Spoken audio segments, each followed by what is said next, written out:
বক্তৃতাটা কি আমি ছেড়ে দেব?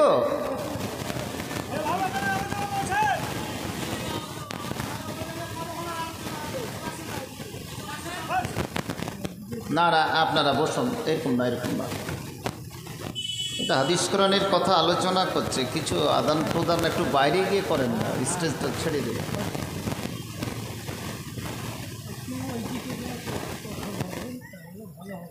আচ্ছা ভাইরা আমার, আজকে একটু সামান্য আপনাদের কি বিষয় হচ্ছে,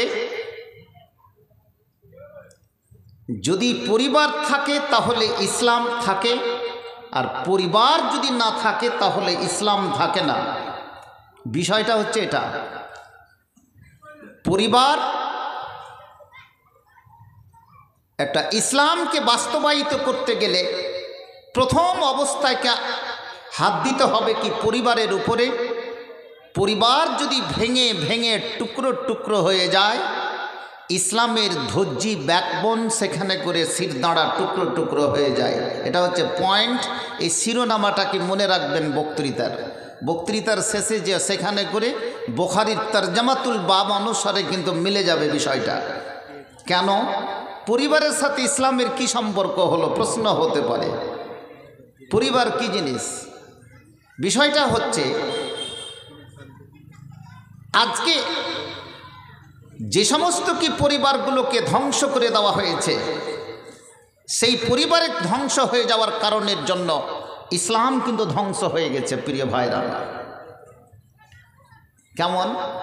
আজকে যারা বিরোধী শক্তি, যেমন ব্রাহ্মণ্যবাদ শক্তি, ইহুদিবাদ শক্তি, খ্রিস্টবাদ শক্তি, একটা দল লেগে আছে যে মুসলিমদের পরিবারগুলোকে ভেঙে ভেঙে টুকরো টুকরো করে করে মাটির সঙ্গে কি মিশিয়ে দেওয়া, এ আন্দোলন, এ পরিকল্পনা কিন্তু তারা করে চলেছে। কিছু কিছু পরিবার আল্লাহর রাস্তে কি বেঁচে আছে একমাত্র কিতাব এবং সুন্নাতের উপরে। একবার অন্তর থেকে পড়া যায় আলহামদুলিল্লাহ, বলুন আলহামদুলিল্লাহ। কারা বাঁচিয়ে রেখেছে আর কারা বাঁচিয়ে রাখতে পারেনি, তার সঙ্গে আর একটা বাক্য জড়িয়ে দেন, আখেরাতের বাগানটা, জীবনটাকে আপনাকে সাজাতে হবে পৃথিবীর ইবাদত বান্দিগি দিয়ে। এটা পরিষ্কার কথা। ইসলামকে সাজাতে হবে পরিবার দিয়ে। বিয়ে শাদী করে নিয়ে আসলে যেমন একটা ঘরকে সাজায়, বাসর ঘর থেকে ঘরটাকে সাজানো হয় স্বামী স্ত্রীর দাম্পত্য জীবনের মাধ্যমে, ঠিক পরিবারকে সাজাতে হবে ইবাদত বান্দিগির মাধ্যমে। তাহলে ইসলাম কি প্রস্ফুটিত হবে। বেশি বিস্তারিত ভূমিকাতে যাচ্ছে না, আপনাকে শুধু খালি আমি টিপসটা দিয়ে যাচ্ছি। প্রিয় ভাইরা আমার, এই পরিবারকে কি ভেঙে দেওয়ার জন্য আজকে অনেক রকমের আলমিয়া চ্যালেঞ্জ চলছে, কিন্তু আমরা আজকে বুঝছি না, শুধু বক্তৃতা শুনি, উঠিয়ে দিই। কিছু কিছু আলেম আমরা বক্তৃতা রাখি, বাস্তবে তার ব্যাখ্যা বিশ্লেষণ মানুষের কাছে কিন্তু আমরা ডিসপ্লে করতে পারি না। কারণ মাওলানাই আমি বুঝি না, তো মানুষকে সঠিক জিনিসটা দেব কি করে। এবারে তো শ্রোতা তো কি পরের কথা। অনেকে বলে থাকে যে তুমি শুধু খালি দুনিয়া দুনিয়া করছো, কথাটা বলে না, তোমরা শুধু খালি দুনিয়া দুনিয়া করছো গ্রাম বাংলাতে, কিছু আখেরাত সম্পর্কে কিন্তু ভাবো। কিন্তু এই কথাটা কিন্তু 100%, 100% ভুল কথা। এইদিকে দেখুন ভাই, আজকে বক্তৃতা হচ্ছে না, আজকে আমি একটা দার্স দিচ্ছি আবু দাউদ নাসাই শরীফের বা তিরমিজির। ভালো করে কথা শুনবেন, কারণ নবী বক্তৃতা দিয়েছেন স্থানকাল পাত্র অনুসারে। কে আমার সম্মুখে বসে আছে, তারা কি চাইছে এত রাত্রিতে, সময়টা কি চলছে, জায়গাটা কি সিমরা মালিহরের জায়গা, জি ওই অনুসারে বক্তৃতাটা খুব সংক্ষিপ্ত পরিবেশন করছি। কথাগুলো শোনার চেষ্টা করবেন, আশা করি কাজ দিবে।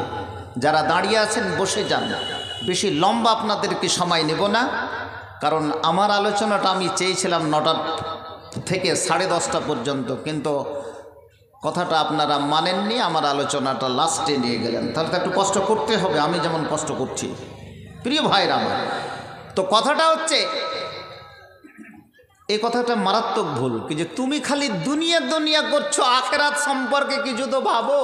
এ কথাটা কিন্তু আমি বলছি 100% ভুল। যে বলছে কি যে দুনিয়া দুনিয়া করছো, কথাটা কিন্তু সঠিক বাক্য, দুনিয়া দুনিয়া করাটাই সঠিক।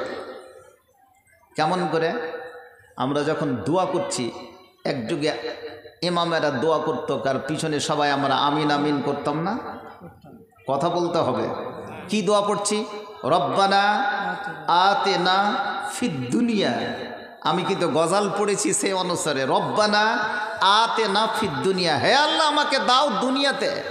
দুনিয়াটাকে কেমন করো?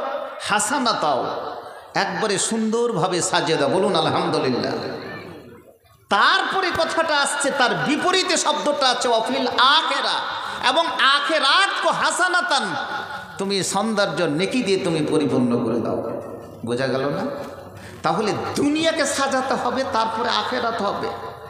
জালসা না করে, মসজিদ না করে দুনিয়া থেকে কি আপনি চলে যায় বিপদে পড়বেন নাকি? জালসা তো করেছেন দুনিয়াকে সাজাবার জন্য, মসজিদ করবেন, মসজিদে নামাজ পড়বেন, আল্লাহ বিল্লাহ করবেন, তাহলে তো কবরে গিয়ে আপনি পরিত্রাণ পাবেন। বুঝাতে পারলাম কি পারলাম না? তাহলে দুনিয়া করতে হবে, দুনিয়াকে বুঝতে হবে।